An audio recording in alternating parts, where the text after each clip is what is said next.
New Orleans, Louisiana, in a city known for indulgence and excess and, yes, violence and crime. Well, we were broken into overnight, so somebody busted out the front passenger side of the bus here.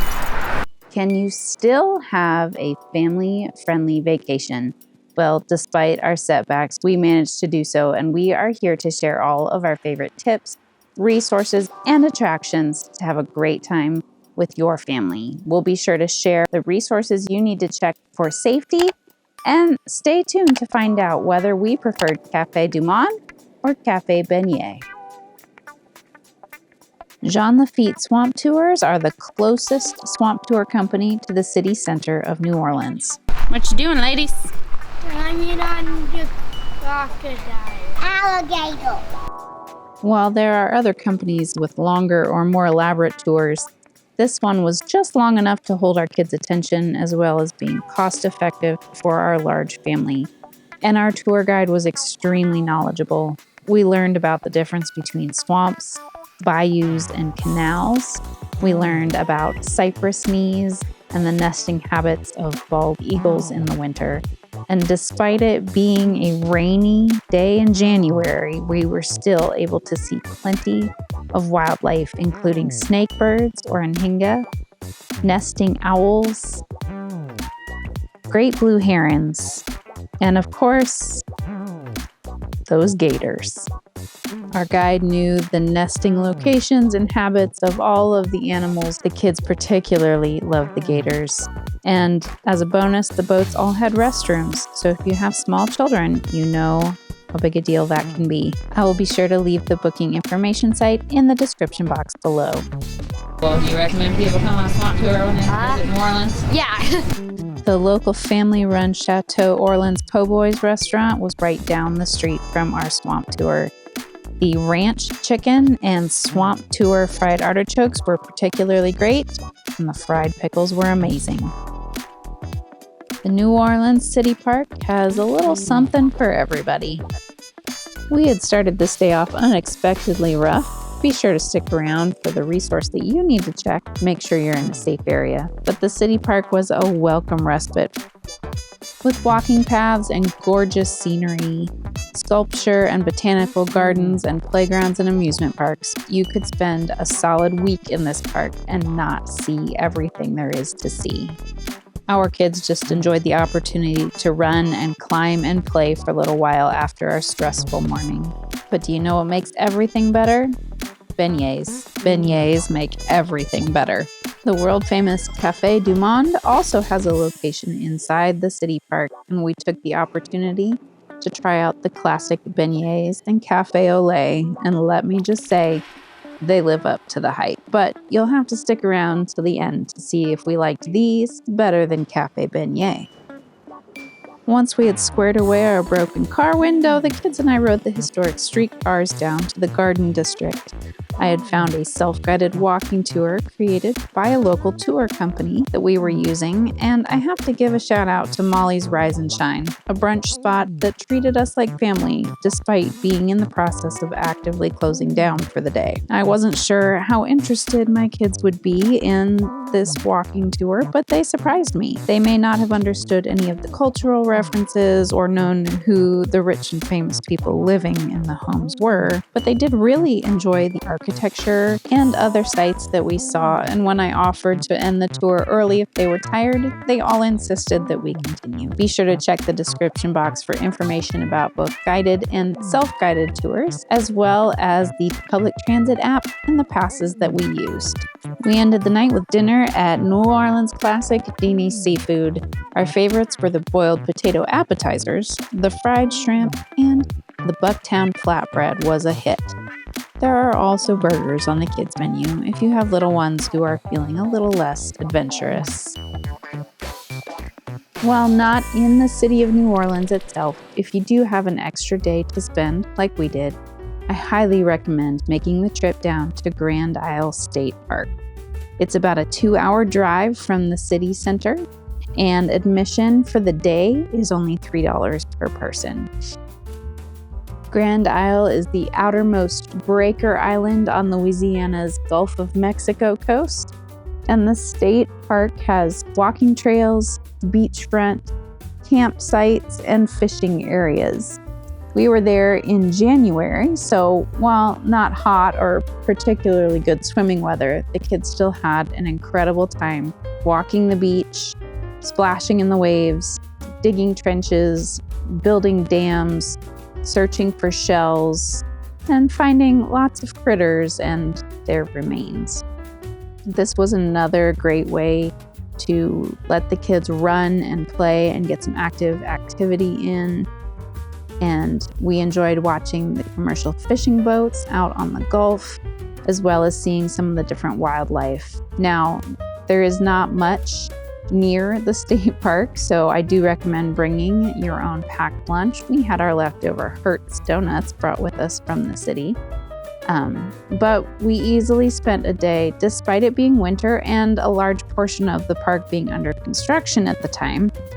We still easily spent a long day playing and running, and I had to convince the kids that it was time to go back to the hotel. But as a homeschooling mom, I loved the geographical and world context knowledge that this gave my kids. You can find all the information for the state park and admission, as well as camping, in the description box down below. One benefit of being along on a business trip is the corporate party at Mardi Gras World. Due to some transportation delays, we unfortunately missed the private tour of the parade warehouse, but it is worth going if you get a chance.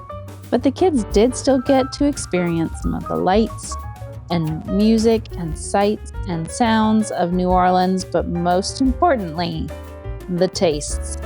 So here's your list of things to try in New Orleans. We had shrimp gumbo, muffaletta, Mardi Gras pasta, and bread pudding, all of which was amazing. The kids also got to bring home their very own Mardi Gras beads and masks, and a good time was had by all. I will leave the link for the Mardi Gras World in the description below. With Café du Monde under our belts, we also had to try out Café Beignet on Canal Street. Despite the long line and the smaller storefront, they do actually have a larger menu selection with a full brunch menu, as well as different toppings that you can get for your beignets. Of course, with the deep fried dough and powdered sugar, it's really hard to go wrong. But we had the added bonus of some great company. A high school friend of ours happened to be in town at the same time. Did we like them better than Café du Monde? Well, you'll have to stick around to the end to find out. You can find the full Café Beignet menu linked in the description. Once fueled up with our beignets, we walked from Canal Street all the way down Bourbon Street. Now, with the historic architecture, the Mardi Gras decorations, and the live jazz music on the street, it was quintessential New Orleans. However, do be aware that this part of town is not family friendly in the evening, hence why we are walking it during the day. If you are interested in a more detailed tour of the French Quarter, I will leave a free self-guided walking tour linked in the description. At the heart of the French Quarter stands Jackson Square, where the statue of Andrew Jackson stands in the middle of a French-style public park. 3 of the 4 surrounding streets are closed to vehicle traffic, so it's a good place to walk around. And on a busy weekend day, you can see live music, fortune tellers, street performers, and live actors, as well as artists making and selling their wares. And you can take a horse and carriage ride from the front of the park, as well as visit the original Café du Monde.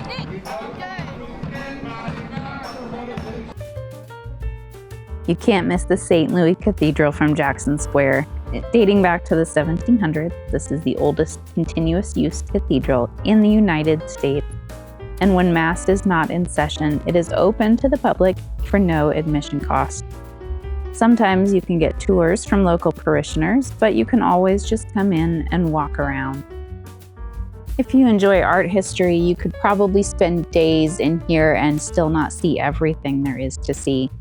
But even my young children enjoyed a brief visit in and looked through all of the sculpture, the stained glass, the paintings, frescoes, murals, And my personal favorite was the commissioned copy of a hand-illuminated manuscript, of which the original dates to the 1200s.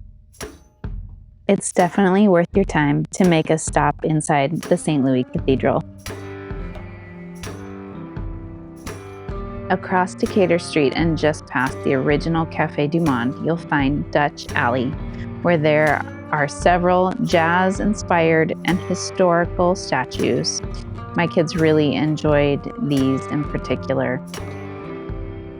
There are several unique shops along the route, as well as public restrooms, and the walk ends at the French Market, which is an open-air food and souvenir market where you can walk through rows and rows of vendor stalls and find just the right souvenir for your trip.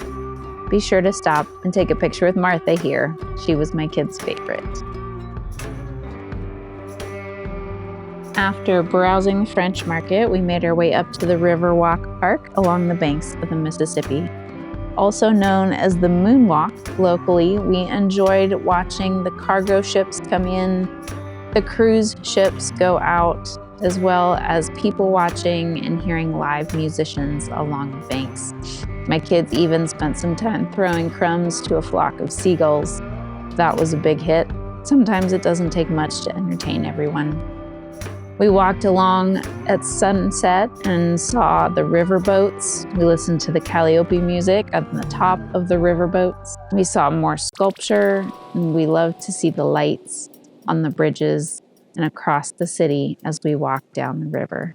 The Riverwalk took us right up to the base of Canal Street, where we walked back up to our hotel that evening. It was a great way to see the city, as well as enjoy some nature and get a lot of that energy out. Here's a bonus attraction that you won't find on many lists. On our way out of the city and going back home, we decided to drive the Pontchartraine Causeway. This is the longest continuous roadway over an open body of water in the world. It is 25 miles of causeway straight north across Lake Pontchartraine.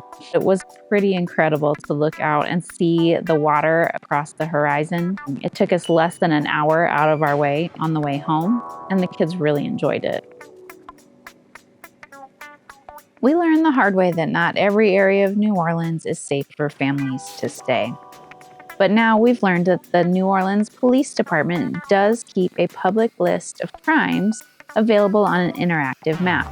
I'll link to their site down below. Be sure to check the areas that you're thinking about staying before you book anything to see if the area is family friendly. Be sure to stick to main roads, especially at night. Don't go wandering down alleys. Keep your wallet in your front pocket, or like me, I ditched my purse and opted for a front crossbody bag at all times. And be sure to either pay for valet parking or a monitored parking lot. We learned that parking on the street is just not a good idea. And now, who did beignets the best? Well, after trying both Café du Monde and Café Beignet, we have to give our award to Café du Monde. It's a classic for a reason. We enjoyed the lighter, fluffier texture of the beignets and the atmosphere as well. While the company that we kept at Café Beignet was fantastic, at the end of the day, we enjoyed the Café du Monde beignets just a little bit more. So there you have it. What did we miss? What else do you love to do in New Orleans? And what do you want to try with your family? You are worth your own hard work. We love you guys, and we'll see you on our next adventure.